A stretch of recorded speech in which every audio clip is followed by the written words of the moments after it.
दोस्तों, मैं सैलन सिंह। आप सभी को मेरा नमस्कार। आज मैं आपके सामने एक अभागन पत्नी की कहानी लेके आया हूँ जो अपने पति से धोखा खाई हुई है। तो चलिए शुरू करते हैं कहानी। उसे जीना नहीं था। वो खुद को खत्म कर देना चाहती थी। उसके दिमाग में हमेशा यही विचार आ रहा था। उसने डिसीजन ले लिया था, सिर्फ अंत कैसे करे इसके बारे में सोच रही थी। चारों ओर अंधेरा था। अपने ही सोच में मग्न पूर्वी नीचे बैठकर बहुत देर तक फर्श को एकटक देखती रही। पति के धोखेबाजी से पूर्वी अंदर से टूट गई थी।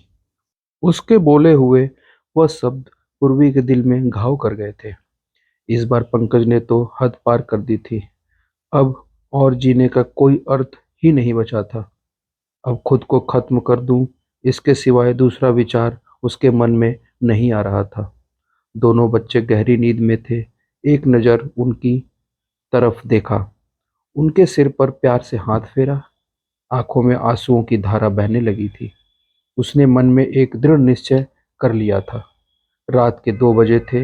हर तरफ बहुत सन्नाटा था और वह धीरे से उठी और दूसरे रूम में चली गई। गले में फांसी का फंदा डालने ही वाली थी, तभी कुछ गिरने की आवाज आई। पूर्वी का 2 साल का बेटा जोर जोर से रोने लगा। उसी क्षण पूर्वी की 6 साल की बेटी चिल्लाने लगी, मम्मी, छोटू बेड के ऊपर से नीचे गिर गया। तुम कहाँ हो? देखो ना छोटू कितना रो रहा है। पूर्वी भागकर दूसरे रूम में आई और अपने बेटे को उठाकर अपनी गोद में ले लिया और सीने से लगा लिया। बेटी रोते हुए बोली, मम्मी, तुम कहाँ चली गई थी? मुझे बहुत डर लग रहा था। तुम हम दोनों को छोड़कर कहीं मत जाओ। मुझे अकेले में बहुत डर लगता है। पूर्वी अपने दोनों बच्चों को पास लेकर जोर से गले से लगा लिया और रोने लगी। दोनों बच्चे उसके सीने से लिपट कर सो जाते हैं। रोते रोते पूर्वी को कब नींद आ गई उसे पता ही नहीं चला। काम वाली बाई गंगू की आवाज से पूर्वी की नींद टूटी। अरे मैडम, आपने बाहर का गेट खुला क्यों छोड़ दिया था? अरे मैडम, क्या हुआ? अभी तक आप सोई हुई हो? तबीयत तो ठीक है ना? वो खुद को संभालते हुए बोली, हाँ, थोड़ी तबीयत ठीक नहीं है।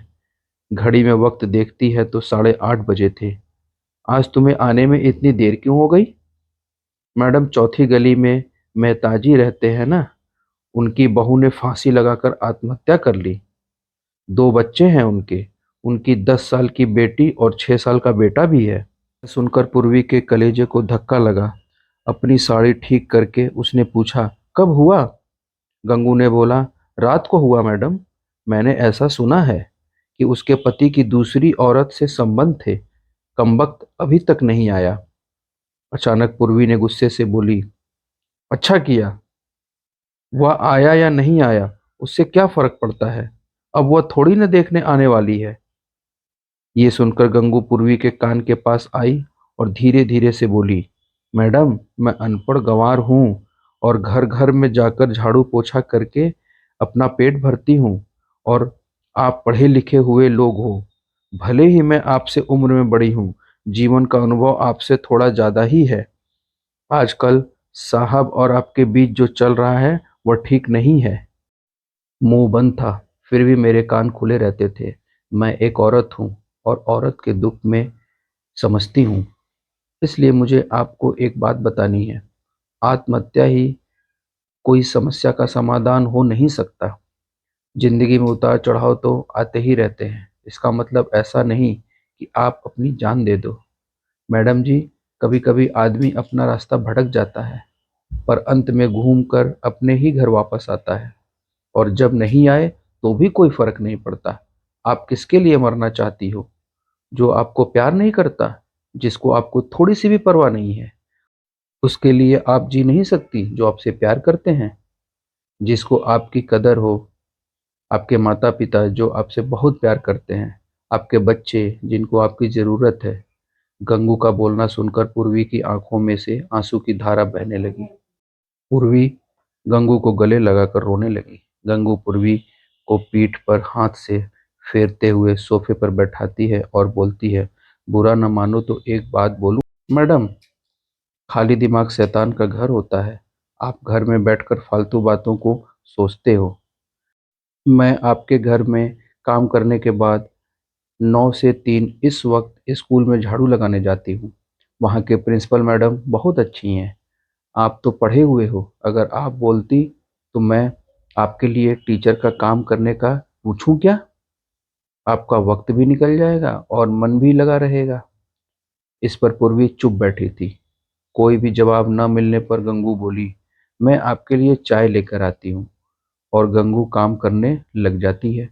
काम निपटा कर बोलती है, मैडम मैं जाती हूँ।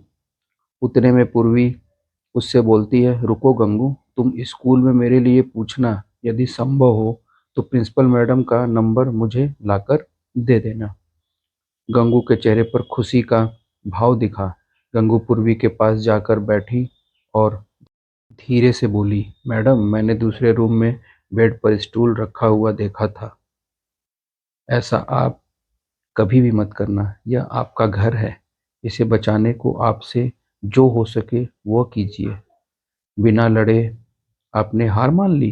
गंगू पूर्वी के हाथ अपने हाथ में लेकर बोली, मैडम एक फिल्म में हीरो ने एक डायलॉग बोला था, लड़ाई लड़कर जीती जाती है, मर कर नहीं, क्योंकि मुर्दे कभी लड़ा नहीं करते। गंगू हाथ नचाते हुए ऐसे बोलने लगी। यह देखकर पूर्वी को बहुत हंसना आया।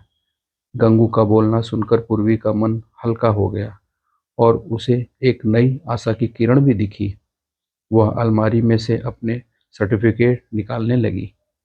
दोस्तों, पति पत्नी का रिश्ता बहुत ही स्नेही होता है। भगवान को यही दुआ करती हूँ कि कोई भी पति पत्नी के जीवन में ऐसा मोड़ नहीं आना चाहिए। अगर आया भी तो आत्महत्या ये उसका इलाज नहीं है। जीवन में कोई भी समस्या का आत्महत्या यह समाधान हो ही नहीं सकता। दोस्तों, उम्मीद करता हूँ यह कहानी आपको अच्छी लगी होगी। धन्यवाद।